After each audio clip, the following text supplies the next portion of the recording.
மானம் குறையும் இன்னு மாசு படியும் இன்னு வீணா கதை முடிஞ்சு போச்சு.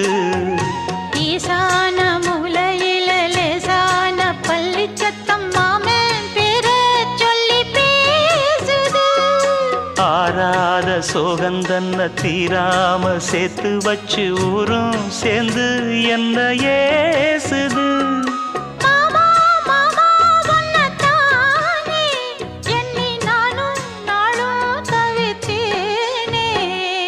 கூண்டுக்குள்ள என்ன வச்சு கூடி நின்ன ஊரை விட்டு கூண்டுக்குள்ள போனதென்ன கோலக்கிளி.